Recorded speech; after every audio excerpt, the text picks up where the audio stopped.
할렐루야. 예. 아, 금요기도에 오신 모든 한마음교회 성도님들을 주님의 이름으로 축복합니다. 혹시 제가 그 유인물을 준비를 해왔는데 혹시 다 받으셨나요? 예, 여기 유인물 있습니다. 예. 제가 그 한마음교회에서 이제 금요기도회 때 말씀을 준비할 때마다 그 사실 뭐 이렇게 예전에 성경 공부 이제 성전에 대해서 이제 공부하실 때도 이제 경험하신 분들이 계시겠지만 그때도 이제 말씀으로만 하기는 했는데, 그리고 또 이제 제가 금요 기도회 때마다 와서 조금 이렇게 말씀에 대한 분량이 좀 이렇게 사실 많았습니다. 근데 이제 제가 사실 원래 이제 뭐 다른 교회 가도 이럴 것이다라고 생각하시면 안 되고, 예, 요 한마음 교회에 와서 제가 금요 기도회 때 말씀을 준비하다 보면 이렇게 말씀이 많아집니다. 굉장히 많아지고, 사실 그 담임 목사님께서 저한테 이제 말씀을 이제 금요기도회 때 이제 전하는 부분에 대해서 이제 저에게 연락을 하셔서 말씀하셨을 때, 제가 보통은 목사님 제가 한 3일 정도 좀 생각해 보겠습니다. 기도해 보고 생각하고 그리고 답을 다시 드리겠습니다. 그렇게 이제 좀 말씀을 좀 드리는데, 이번에는 제가 그 자리에서 바로 목사님 제가 하겠습니다. 그렇게 이제 말씀을 드렸습니다. 이제 다른 이유보다도 말씀을 이제 준비하는 과정 속에서 하나님께서 주실 은혜를 이제 사모하게 되고, 하나님께서 한마음 교회에 두신 어떤 특별하신 은혜, 그것을 기대하면서 저 또한 말씀으로 이렇게 준비하는 과정 속에서도 그렇지만 말씀을 증거하는 과정 속에서도 성령께서 또 깨닫게 하시고 또 알게 하시는 또 은혜를 주시는 부분들이 또 있기 때문에, 그러한 것을 사모하는 마음으로 저도 이제 말씀을 이제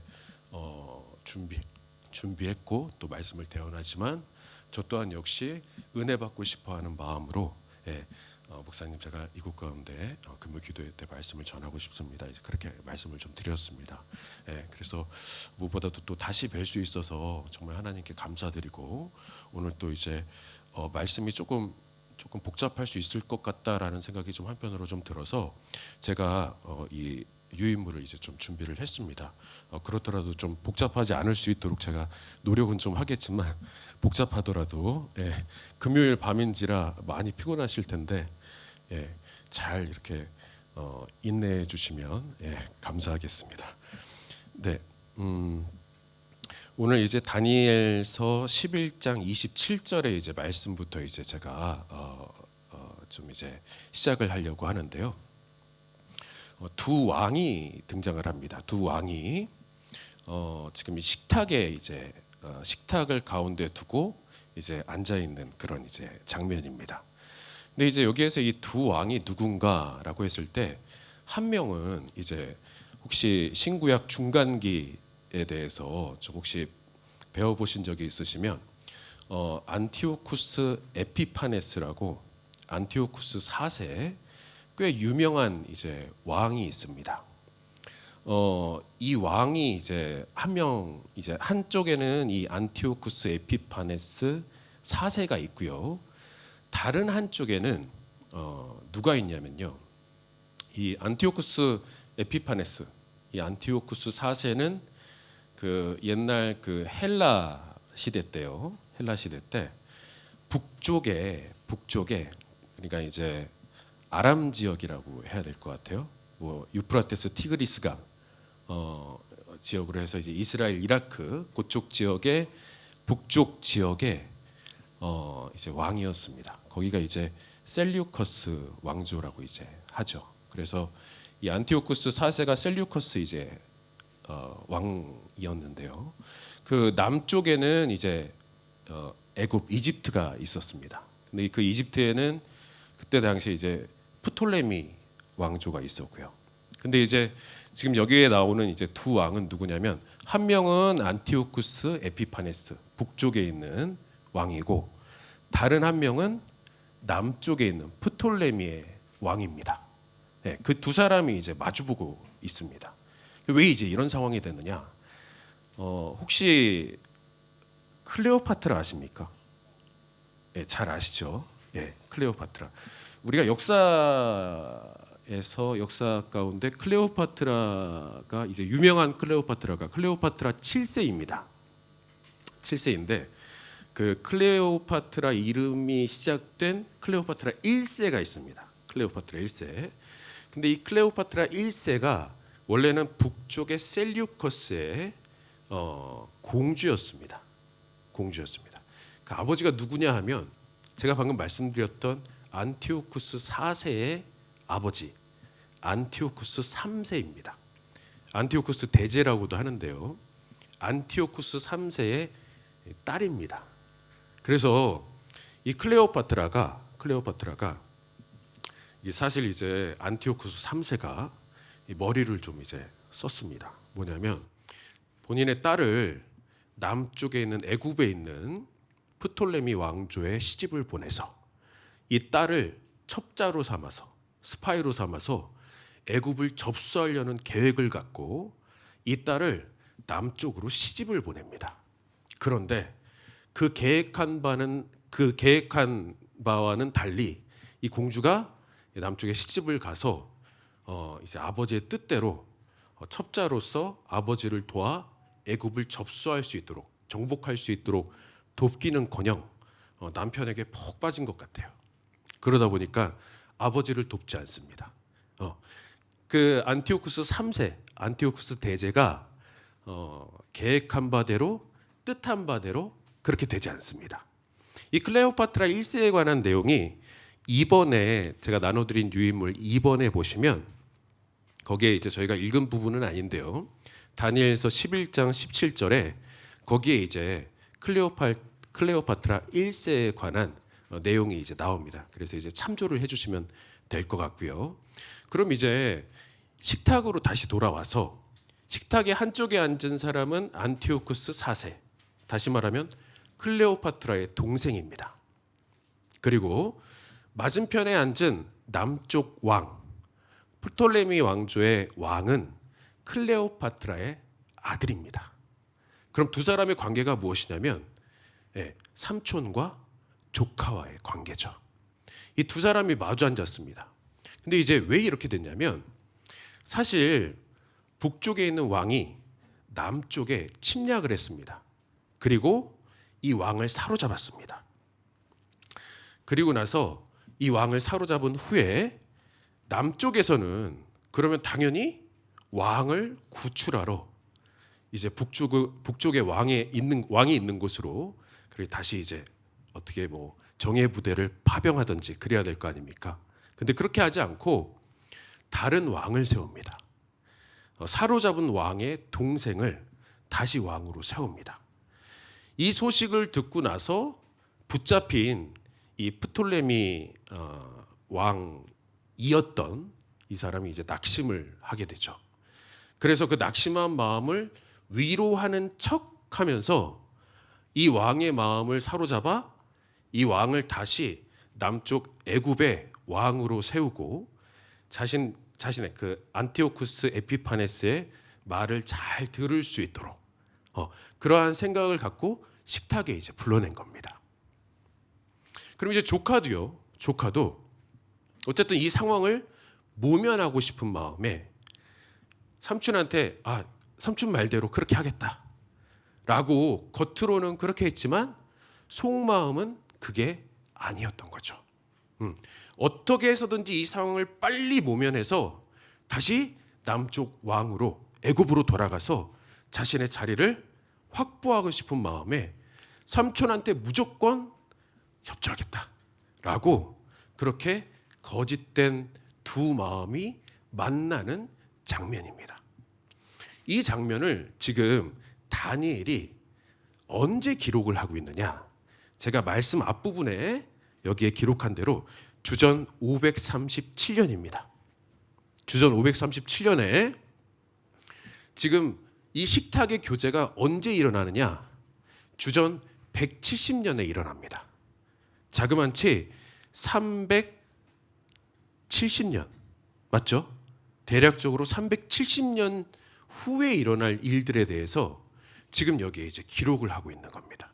생각해 보십시오. 그냥 식탁의 교제인데 두 사람이 만났습니다. 이것에 대해서 하나님께서 기록을 하시면서 이 두 사람이 만나면서 속마음이 어떤지 그것에 대해서 지금 하나님께서 그것을 370년 전에 아시고, 물론 이제 하나님께서는 그보다도 훨씬 더 먼저 아셨겠죠.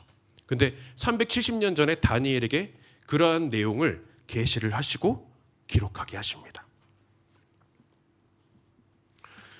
이 일의 결과가 어떻게 되느냐? 지금 안티오쿠스 에피파네스가 뜻한 바대로 애굽 왕을 다시 애굽으로 돌려보냈더니 안티오쿠스 4세의 이 삼촌말을 듣기는커녕 자기 동생과 힘을 합해서 삼촌을 다시 대항하려 듭니다. 다시 말하면 자신의 뜻대로 되지 않습니다. 안티오쿠스 에피파네스 안티오쿠스 4세의 뜻대로 되지 않습니다. 그러면서 이 일이 형통하지 못할 것에 대해서 성경에 이렇게 기록이 정확히 돼 있습니다. 그 이유가 무엇이냐라고 했을 때 여기 보시면 일이 형통하지 못하리니 그 일이 이루어지지 아니할 것임이니라, 이렇게 이제 이는 때가 아직 이르지 아니하였으므로 그 일이 이루어지지 아니할 것임이니라. 약간 좀 이렇게 어렵습니다. 내용 자체가 정확하게 이제 좀 이해하기가 쉽지 않습니다. 그런데 이제 여기에서 때가 이르지 아니하였으므로 라는 이 부분이요, 작정된 기한에 4번 말씀을 보시면 다니엘서 11장 29절에 작정된 기한에 라는 이 단어와 방금 이제 1번 말씀에 다니엘서 11장 27절에 때가 이르지 아니하였으므로와 같은 단어입니다. 히브리어가 똑같습니다. 다시 말하면 하나님께서 작정하신, 하나님께서 계획하신, 뜻하신 그 기한이, 그때가 도달하지 아니하였으므로 그가 계획한 바대로, 안티오쿠스 4세가 계획한 바대로 그 뜻대로 형통하게 되지 아니하였다라는 말씀입니다. 그 이후에 3번 말씀을 이제 보시게 되면요, 다니엘 11장 28절 말씀입니다. 거기 보시면 북방 왕은 이 안티오쿠스 4세입니다. 북방 왕은 많은 재물을 가지고 본국으로 돌아가리니, 지금 전투에서 승리한 마음에, 기쁜 마음에 많은 재물을 가지고 돌아가는 장면입니다. 이렇게 기쁜 마음을 가지고 가는데 반드시 이제 남쪽에서 북쪽으로 올라가기 위해서 거쳐야 될 땅이 있습니다. 그 땅이 어딘가 하면 이스라엘 땅입니다. 이스라엘 땅을 거쳐서 올라가야 되는데 아주 기쁜 마음을 가지고 자, 위로 올라가면서 이스라엘 땅을 거쳐갑니다. 그런데 그냥 지나치지 않습니다.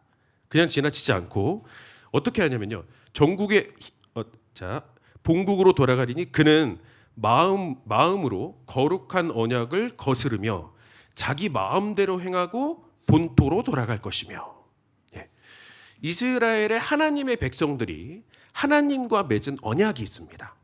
그리고 성전과 관련해서 하나님과 맺은 언약이 있습니다. 그런데 그 모든 언약을 다 깡그리 무시하고 자기 마음대로, 자기가 하고 싶은 대로 하고 그 땅을 지나갑니다. 마음이 신나서 기뻐서 이겼다, 내가 이렇게 강하다 하면 이제 신나는 마음으로 그랬겠죠.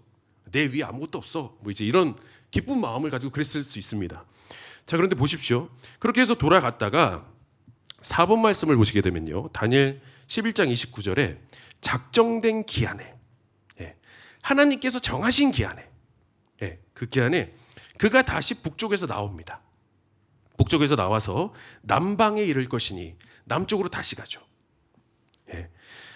남방에 이를 것이나 이번이 그 전번만 못하리니, 이렇게 말씀하십니다. 여기서 이번이라고 되어 있는 이 부분을요, 여기 보시게 되면은 제가 그 NASB를 인용을 했습니다. 여기 이제 보시게 되면 this last time 이렇게 되어 있습니다.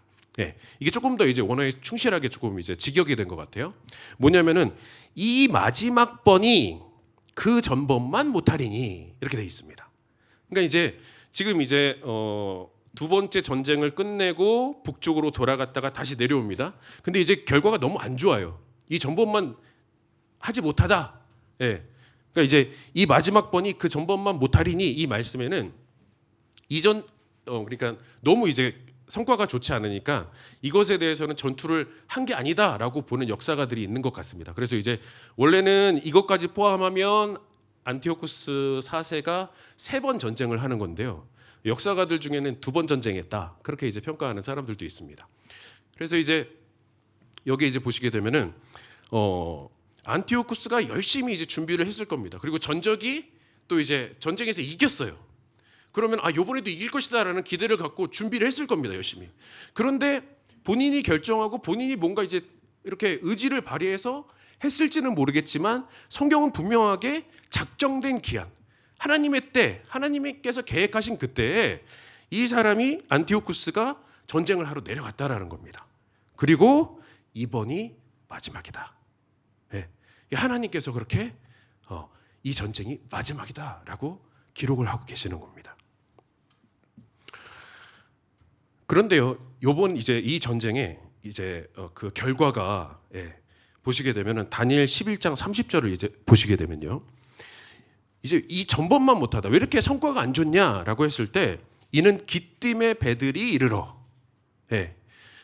기띔의 배들이 이르러. 여기에서 기띔이라고 하면 키프로스 섬입니다. 그 신약에는 이제 구브로라고 돼 있죠. 구브로 섬에 이제 어떤 배들이 있었냐면요, 이때 당시 로마의 배들이 그곳에 정박하고 있었습니다. 그래서 로마에 있던 이 배들이 이제 북쪽에서 이제 셀리우커스 그 안티오쿠스 4세가 이제 쳐들어온다라는 얘기를 듣고 이 로마의 배들이 이제 들어옵니다. 그래서 이제 알렉산드리아에서 만나서 이 안티오쿠스 4세를 사로잡습니다. 사로잡고 난 뒤에 이 로마의 군대 장관이 안티오쿠스 4세를 이제 붙잡았지 않습니까? 붙잡아 놓고 나서 그 사람이 서 있는 자리에 원을 이제 그렸다고 합니다. 원을 그려 놓고서는 당신이 이 원에서 나오기 전에 본국으로 다시 북쪽으로 돌아갈 것인지 아닌지를 결정해라. 그렇지 않고 나오게 된다면 당신의 목숨은 없을 것이다. 죽을 것이다. 라는 식으로 협박을 이제 하죠. 근데 이제 이 안티오쿠스 4세가 아마 굉장한 모멸감이 들었을 겁니다. 이 원안에서 이제 빠져나오기 위해서는 돌아갑니다라는 얘기를 했었어야 되니까요. 그래서 이제 그렇게 원안에서 나오기 위해서 돌아갑니다라고 이야기를 하고 이제 나오게 됩니다.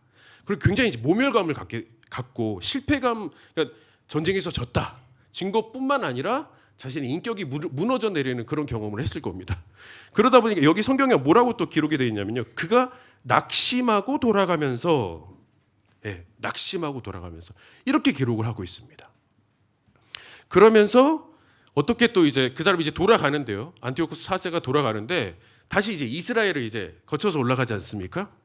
지금 기분이 굉장히 안 좋은 상태입니다. 그 전에는 기분이 너무 좋아가지고 자기 마음대로 했다가 이번에는 기분이 너무 안 좋은 겁니다. 너무 안 좋으니까 또 그냥 지나가지 않습니다. 그냥 지나가지 않고 역시 마찬가지로 거룩한 언약에 분노하였다. 하나님께서 하나님의 백성과 하나님과 맺은 언약, 말씀에 분노하면서 이후에요, 이스라엘에서 드려지는 모든 예배와 또 성전과 이 모든 것들을 금지시키고 성전에 돼지 피를 뿌리고 성전에 제우스 상을 세우고 온갖 만행을 다 저지르게 됩니다. 이 사람이 안티오쿠스 4세입니다. 보시게 되면 아시겠지만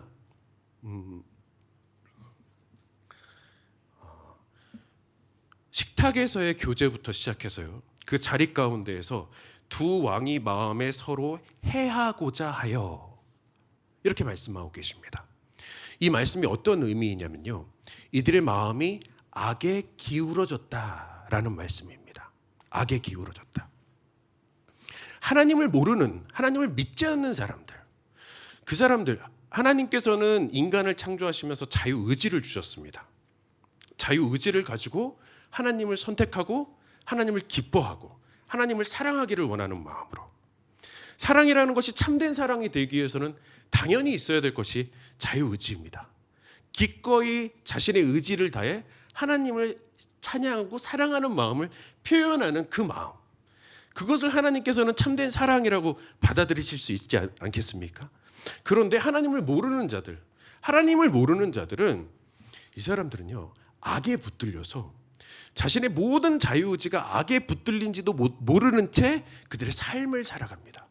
그들이 자기 자신이 자유롭게 결정한다고 생각하지만 그들은 착각입니다. 악에 사로잡혀서 악에 이렇게 메인바되어서 악이 끌어가는 대로 결정하고 그들의 삶은 이미 파멸로 예정되어져 그렇게 살아갈 수밖에 없는, 당연히 그 끝이 정해져서 파멸로 나아갈 수밖에 없는 이러한 내용들이 아마 하나님께서 이제 그 하늘의 그 책에 다 기록을 해놓으셨겠죠. 이들의 행위가 어떻게 될 것이고 그들의 결정, 이들이 어떤 사소한 식탁의 이런 모임들까지도, 그 가운데에서 밥을 먹는 자들의 그 마음 가운데서 일어나는 감정과 생각까지도, 그 모든 것들을 미리 다 하시고 이들에게는 이 모든 것들이 심판의 근거로서 작용을 하는 것이죠. 그러나 하나님의 백성들은 그렇지 않습니다.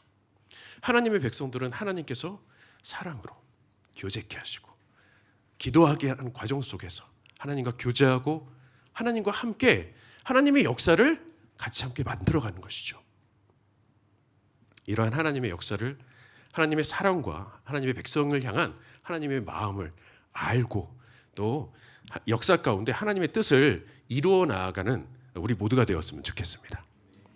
계속해서 이제 보시게 되면 이제 이 안티오쿠스가요, 이 안티오쿠스 4세가 중간사에서 굉장히 이제 좀 중요합니다. 왜 중요한가 하면 지금 이제 오늘 제가 다니엘 11장 말씀을 이제 읽었는데 이 사람에 관한 내용이 여기에만 나오는 게 아닙니다. 다니엘이 7장, 그러니까 다니엘이 총 12장이죠. 근데 그 중에 7장부터 시작해서 7장, 8장, 9장, 그리고 10에서 12장까지요. 총 4개의 하나님으로부터 그 계시가 임한 것을 이제 기록을 이제 하게 됩니다. 거기에서 이제 보시게 되면은 다니엘 7장 8절에요. 6번 말씀을 보시게 되면 여기에 다른 작은 뿔이라는 작은 뿔에 관한 말씀이 나옵니다. 근데 이 작은 뿔이 여기 이제 7장에는요. 하나님을 대적하는 자. 그래서 곧 하나님의 심판을 받을 자로 기록이 됩니다. 그렇게 그려지고 있습니다. 그것보다 더 구체적으로는 안 나옵니다. 이 사람, 이 작은 뿔이 하나님을 대적하는데 근데 이제 하나님으로부터 이제 심판을 받는 존재다 정도까지 나오는데요. 근데 8장에 그보다 조금 더 구체적으로 등장을 합니다. 나오게 됩니다. 내용이. 이 작은 뿔이 어떻게 하나님을 대적하는가? 그 내용이 무엇인가라는 것에 대해서 8장에 조금 더 구체적으로 나오는데요. 7번 보시게 되면 다니엘 8장 9절에요. 또 작은 뿔 하나가 등장을 합니다. 이것이 이제 안티오쿠스 에피파네스, 안티오쿠스 4세로 유대교에서 그렇게 해석을 하고 있고요. 그리고 기독교 학자들도 그렇게 받아들이고 있습니다. 보시게 되면 8번에요. 8장 11절에 도대체 어떻게 하나님을 대적하는가? 그걸 보시게 되면 또 스스로 높아져서 군대의 주제를 대적하며 하나님을 대적하는 것이죠. 그에게 매일 드리는 제사를 없애버렸고 그의 성소를 헐었으며 이렇게 말씀합니다. 그러니까 매일 드리는 제사를 없애버립니다. 그리고 성소를 헐고 이러한 것들을 통해서 하나님을 대적하죠. 이 내용이 조금 더 이제 구체적으로 8장에 이렇게 나와 있습니다. 그리고 나서 이후에 이제 보시게 되면요. 9번 말씀에요. 9번 말씀에 이제 보시게 되면 다니엘서 5장 23절에서 24절의 말씀이 나옵니다. 이건 이제 제가 8장의 계시 이후에 다니엘에게 있었던 사건입니다. 메네메네 데겔 우바르신 아시죠? 네, 아마 많이 들어보셨을 겁니다. 그 사건이 기록된 5장입니다. 이 사건이요. 주전 539년에 벨사살 왕 때에 이 사건이 이제 발생을 하는데요. 벨사살 왕이 신바벨론이요. 예루살렘 맞나요?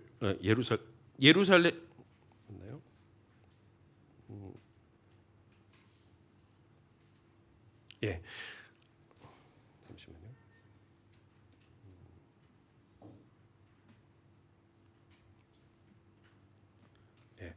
메데 바사가 신바벨론 이후에 메데 바사가 이제 패권을 잡죠. 그죠? 이제 메데 바사가 신바벨론을 이제 침략하기 위해서, 침공하기 위해서 주변에 이제 적군이 포진해 있는 상황 속에서요. 이 벨사살 왕이 지금 잔치를 벌입니다. 잔치를 벌이고, 그리고 이제 흥에 겨워 가지고 아버지 때에 이제 성전에서 약탈해 왔던 그 성전 기물들을 가지고 나와서 거기에 술을 따라 마시고 아주 그냥 기분에 이렇게 취해 있는 이제 그런 상황에서 손가락이 하나 나와 가지고 벽에 이제 글씨를 씁니다. 글씨를 쓰는데 그걸 보고 나서 이 벨사살 왕이 오도도를 이제 떨죠. 그럼 이게 무슨 뜻이냐라고 해서 다니엘을 이제 불러옵니다. 이제 왜 이런 게 발생했는가라고 했을 때 9번 이제 말씀을 보시게 되면요. 다니엘이 벨사살 왕에게 정확히 말합니다. 벨사살 왕에게 도리어 자신을, 그러니까 벨사살 왕 자신을 하늘의 주제보다 높이며, 하나님보다 높이며 그의 성전 그릇을 왕 앞으로 가져다가 왕의 귀족들과 왕후들과 후궁들이 다 그것으로 술을 마시고 왕이 또 보지도 듣지도 알지도 못하는 금, 은, 구리, 새와 나무, 돌로 만든 신상들을 찬양하고 도리어 왕의 호흡을 주장하시고 왕의 모든 길을 작정하시는 하나님께는 영광을 돌리지 아니한지라. 그러므로 그의 앞에서, 여기서 그라고 하면 하나님입니다.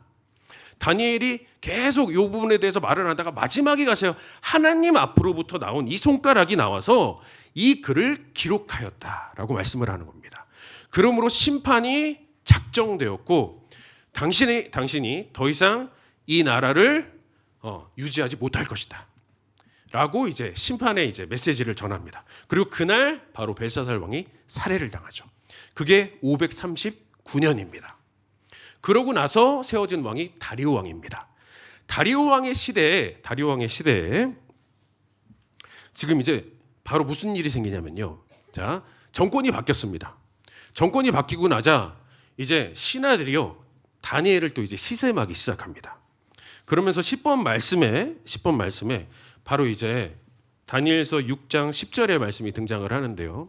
이건 역시도 마찬가지로 539년경의 말씀입니다. 그러니까 539년이라고 하면요, 이때 다니엘의 나이가 대략적으로 한 80세가 좀 넘습니다. 81세 정도 되죠. 굉장히 나이가 많은 상태입니다. 나이가 많은 상태에서 메네메네 데겔 우바르신을 경험하고 그 과정들을 통해서 보십시오. 하나님보다 높이는 자, 그리고 하나님의 성전의 기물을 사용하면서 이 성전을 모멸하는 자, 그 사람의 최후가 무엇인지를 지금 경험을 했습니다. 5장에서. 하나님께서 이전에 이미 이 작은 뿔을 향한 심판이 어떤지, 이 작은 뿔이 반드시 심판을 받을 것에 대해서 말씀을 하셨죠. 그 6번과 7번 말씀에서처럼 553년과 551년이면요. 47에다가 67세 그리고 69세 69세 때 이 계시를 받습니다. 그렇게 계시의 내용이 작은 뿔이 있는데 심판받을 거야. 이 작은 뿔의 행위가 어떠냐면은 매일 드리는 제사를, 예배를 폐하고 그리고 성전을 막 이렇게 짓밟을 거야. 이 얘기를 듣고 나서 지금 메네메네 데겔 우브라신을 통해서 하나님께서 이 사람 이렇게 그 성전 기물을 이렇게 너무 이렇게 하찮게 여기는 것을 보면서 이것에 대해서 하나님께서 이렇게 심판을 하시는구나 라는 걸 직접적으로 경험을 하고 그 이후에 사자굴 사건을 경험을 합니다. 사자굴 사건을 경험을 하면서 다니엘이요, 조서에 왕의 도장이 찍혔습니다. 그러고 나서도 자기가 알아요. 그러면서도 자기 집에 돌아가서 윗방에 올라갑니다. 윗방이요. 2층 집이었겠죠. 그런데 이제 그때 당시 집 구조를 생각해 보면 그냥 안에서 했었어도 될 만한 이제 공간들이 많았겠죠. 내부 공간도 있었을 것이고. 그런데 하던 대로 창문을 활짝 열고 예루살렘을 바라보면서 기도를 하는 겁니다. 매일 하던 기도를 그냥 하는 겁니다. 매일 3번씩 하던 기도를 하는 겁니다. 왜 그랬겠습니까? 이 사람들이 지금 하나님 어떻게든지 다니엘을 끌어내리기 위해서 이렇게 이제 하는 것에 대해서 다니엘은 이들을 통해서 하나님을 대적하는 것의 역사가 다니엘로 하여금 매일 드리는 예배를 드리지 못하게 하는, 지금 성전이 더 이상 없습니다. 성전을 떠나왔고 제가 이제 예전에 한번 이제 말씀드렸는지 모르겠는데 거기 이제 11번 말씀을 보시게 되면요, 에스겔서 11장 16절 말씀이 나옵니다. 주전 591년입니다. 591년. 이때쯤이면 이제 에스겔의 나이가 한 32살쯤 됩니다. 32살쯤 되고요. 32살에 이 계시를 받습니다. 32살에 이 계시를 받고 내가 그들에게 잠깐 성소가 되리라. 그러니까 이제 잡혀온 사람들 어떻게 하죠? 성전이 없잖아요. 솔로몬이 기도는 했어요. 기도를 하면서 성전을 바라보면서 하나님께 기도하면 하나님께서 들으시고 그들의 기도를 응답하여 주옵소서. 그 솔로몬의 기도가 있단 말이죠. 성전이 세워질 때. 근데 이제 그 기도가 과연 이제 그들의 신앙을 붙잡아 줄 수 있었을까? 그들에게도 성전이 필요하단 말입니다. 성전이 있어야 된단 말이죠. 그렇기 때문에 하나님께서는 이 에스겔에게 에스겔 11장 16절 말씀이요, 이 말씀은 특히 그때 당시에 이스라엘 백성들에게 굉장히 중요한 말씀이었죠. 핵심 성구라고 볼 수 있습니다. 내가 잠깐 그들에게 성소가 되리라. 그러면서 잠깐 하나님께서 성소가 되셔서 그들이 있는 곳에서, 하나님을 부르는 그곳에서 하나님께서 임재하셔서 그들에게 성소가 되어줄 것임을 약속하셨기 때문에 하나님께 기도하는 그 자리가 바로 하나님을 예배하는 자리였고, 이들이 다니엘로 하여금 기도를 못하게 하는 것은 결국 그들의 배후에 있는 하나님을 대적하는 것들의 힘이 다니엘로 하여금 기도를 못하게 하려는 그런 맥락을 다니엘이 생각한 것이 아닌가라는 생각을 하게 됩니다. 보십시오. 다니엘은 이미 바벨론으로 이제 붙잡혀 왔을 때요, 그때부터 이미 하나님으로부터 제가 봤을 때 이제 지혜를 이제 받아 누렸습니다. 근데 좀 이렇게 그 전에도 이제 좀 잘했겠죠. 그런데 이제 보포로로 잡혀와서 언급된 이 12번의 다니엘 1장 17절을 보시게 되면 하나님께서 지혜를 주셨다 말씀하십니다. 그러니까 다시 말하면 다니엘은 이미, 그러니까 에스겔 11장 16절의 말씀은 에스겔 32살입니다. 그 이때에는 지금 이제 그 다니엘 나이가 지금 한 29살쯤 됩니다. 예. 그러니까 이제 다니엘과 에스겔이 나이 차가 많지가 않습니다. 한 3살 정도 나는 것 같아요. 2~3살쯤 차이가 나는 것 같습니다. 그리고 그러니까 에스겔은 이미 다니엘의 존재를 인지를 했었던 것 같고요. 그러니까 에스겔서 14장과 28장을 보시게 되면 거기에 다니엘의 이름이 나옵니다. 그래서 이미 이제 다니엘에 대해서 알고 있었고, 그리고 이제 다니엘은 아마 이제 이때 그 주전 591년에 성소가 되리라는 이 말씀을 그 이후에 이제 알게 되었겠죠. 그런데 이후에 알게 되었다고 할지라도 이미 다니엘에게는 하나님께서 이러한 은혜를 먼저 주셨고 그것을 이미 누리고 있었던 증거가 바로 다니엘서 1장 17절에 하나님께서 지혜를 주셨으니, 이 말씀이요, 605년에 잡혀왔고 그때로부터 시작해서 14년 뒤에 내가 그들에게 성소가 되리니 라는 말씀을 하셨지만 그 전에 이미 하나님께서 다니엘에게 성소 가운데 있는 다니엘에게 지혜를 주셔서 그 지혜를 누리게 하셨던 모습들이 바로 여기에 이제 나타나지 않는가라는 생각을 하게 됩니다. 그러면서 지금 이제 보시게 되면요, 13번에 다니엘 9장 2절의 말씀입니다. 이거는 잘 아시는 것처럼 다니엘이 에레미야서를 읽고 70년이라는 회복의 시간을 깨닫고 하나님 앞에 기도합니다. 근데 이때가 언제냐? 539년입니다. 사자굴에 들어갈 때. 그때쯤에서 이 말씀, 이 계시가, 그러니까 하나님 앞에 기도를 시작했고 70년을 붙잡고 이스라엘의 회복을 위해서 기도를 시작했고, 그 기도를 하고 나니까 하나님께서는 가브리엘 천사를 보내주셔서 70년에 대해서 71회라는 어떻게 보면 더 큰 지혜를 더해 주십니다. 예. 이스라엘 하나님의 나라의 참된 회복과 이스라엘 백성의 회복과 성전의 회복이 참된 성전의 회복이 언제 있을 것에 대해서 하나님께서는 이것에 대해서 이제 응답을 해주신 거죠. 우리가 이제 이러한 것들을 통해서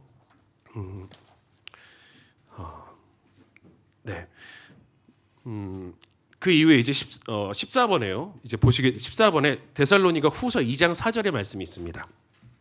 이 말씀은 이제 사도 바울이 이제 다니엘서의 말씀을 이제 연구하는 과정 속에서 이 말씀을 이제 그대로 이제 인용을 했고요. 저희가 읽지는 않았지만 그 뒤에 말씀입니다. 거기 보시면 그는 대적하는 자라 신이라고 불리는 모든 것과 숭배함을 받는 것에 대항하여 그 위에 자기를 높이고 자기의 하나님의 성전에 앉아 자기를 하나님이라고 내세우느니라.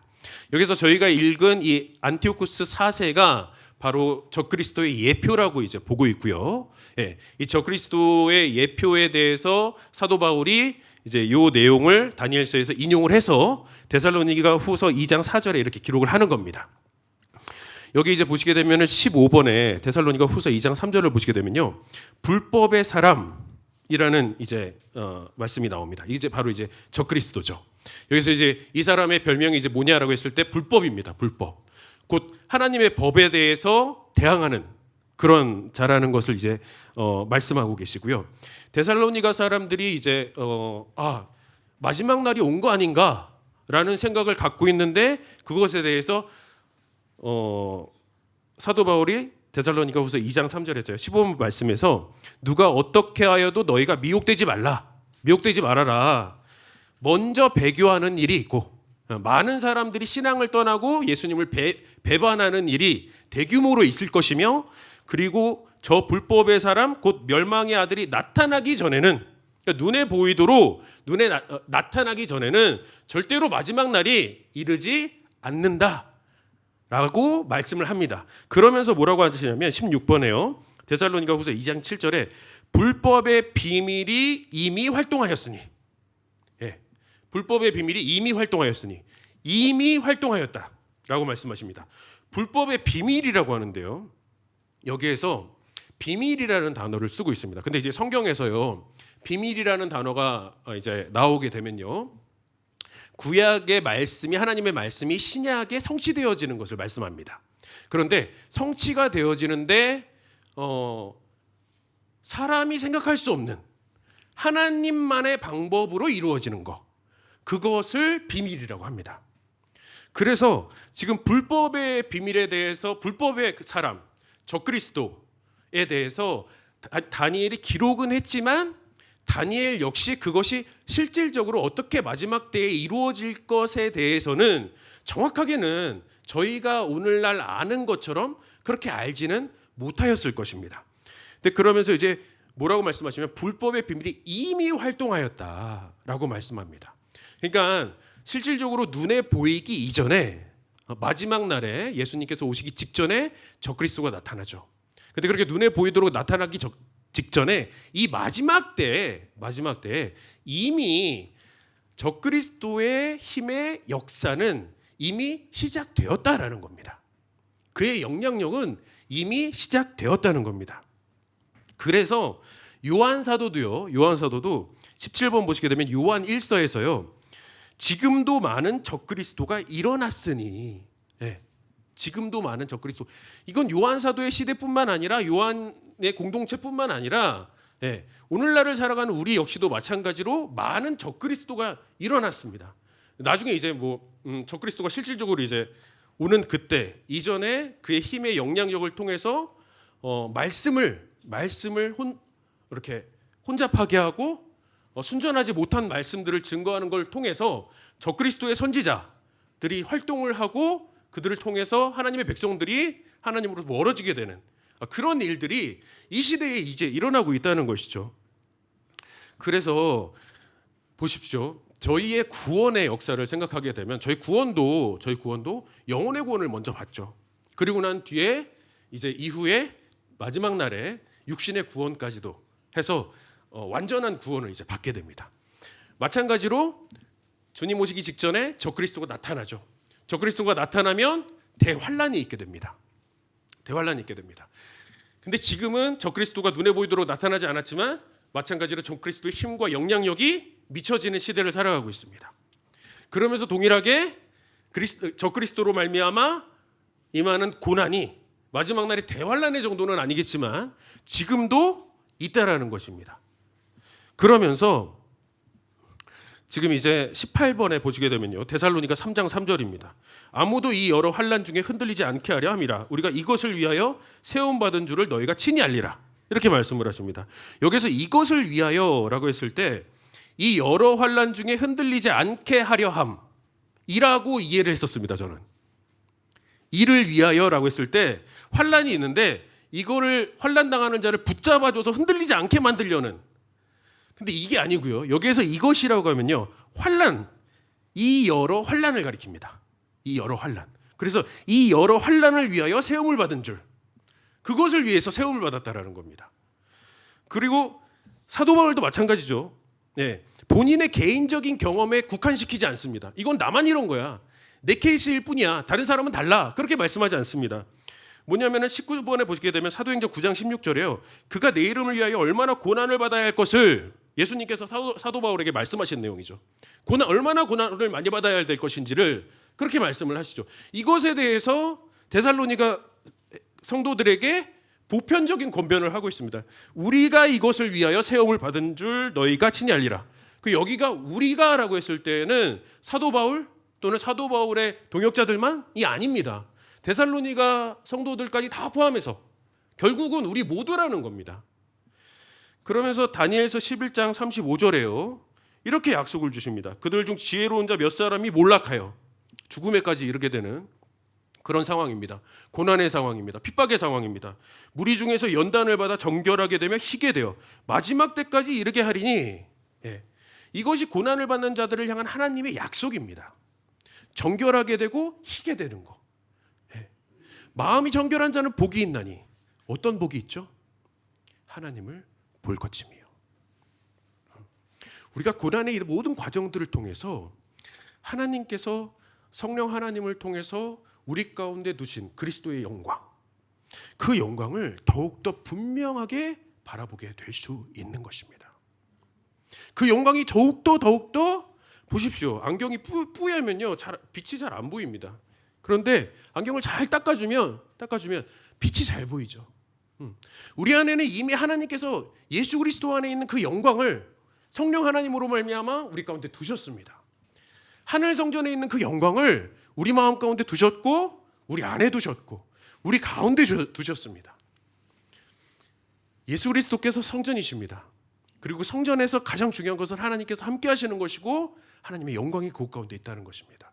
오늘날 우리 가운데 하나님께서 두신 그 하늘 성전의 그 영광이 우리 가운데, 우리 심령 가운데, 우리 가운데 있습니다. 이것을 믿으시기 바랍니다. 21번에요. 다니엘서 12장 13절에 마지막으로 하나님께서 이제 이 말씀을 하십니다. 너는 가서 마지막을 기다리라. 마지막을 기다리라. 좀 소극적인 번역 같아요. 그냥 기다려라, 가만히 있어라처럼 느껴지기 쉬운데, 영어 성경을 이제 보시게 되면요, But as for you, go your way to the end. 끝까지 너의 길을 가라. 다른 사람은 이렇게 말씀하시다가 as for you, 너는 끝까지 너의 길을 가라. 예. 이런 의미일 수 있습니다. 예. 네가 평안히 쉬다가 라고 하면 여기서 쉬다라는 것은 이제 죽음을 의미하겠죠. 예. 그동안에 할 일을 다 마치고 이제 쉴 때가 다 되었다. 이런 맥락으로서도 해석이 또 가능하다라는 말씀도 있습니다. 그런데 뒤에 이제 보시게 되면 끝날에는 내 몫을 누릴 것임이라 라는 말씀을 하십니다. 그러면서 끝날에 관한 말씀을 하세요. 제가 말씀드렸듯이 비밀이 지금 이 시대에는 명확하게 풀려 있습니다. 하나님께서 어떠한 방식으로 하나님의 일들을 이루어 나가시는지, 마지막 때가 있을 것이지만, 그러니까 마지막 날이 있을 것이지만 마지막 때를 살아가고 있습니다. 하나님께서 마지막 때에 어떻게 하나님의 일들을 이루어 나가시는지에 대해서 저희가 이해하고 있습니다. 그러면은 이 신약의 관점 속에서 이 다니엘서를 보게 되면요, 다니엘에게도 부활의 약속이 주어지는 겁니다. 그죠? 그런데 이제 신약의 관점 속에서 이 말씀을 보시게 되면 끝날에는 내 몫을 누릴 것임이라 라고 했을 때 이 몫이라는 것이 무엇이냐면, 옛날에 그 이스라엘 백성들이 지파의 땅을 뽑을 때 그럴 때 이제 돌을 이제 던져가지고 이렇게 뽑았습니다. 그 돌을 가리키는 단어입니다. 돌을 가리키는 단어. 그러니까 이제 내 몫이라고 했을 때 그걸 뽑았을 때 하나님께서 주시는 것이죠. 그래서 저희가 신약의 관점이 아니라 끝날에는 내 몫을 받을 것이라라고 했을 때 하나님께서 다시 예수님께서 다시 오시는 그 마지막 날에는 상급이 반드시 있을 것이다. 그렇게 이제 이해를 할 수 있죠. 근데 이제 그것뿐만 아니라 저희가요 신약의 관점 속에서 그리고요 이스라엘 역사가 우리 가운데 의미가 있는 것이 무엇이냐면 마지막 날을 살아가는 우리 성도들이요 하나님의 백성으로 이 땅을 살아갈 때 어떠한 모습으로 살아가게 될 것인가? 제가 구약이 마지막 때라는 말씀을 드리는 것이 아니고 그때의 모형을 통해서 마지막 때를 살아가는 우리의 모습을 이해를 할 수 있습니다.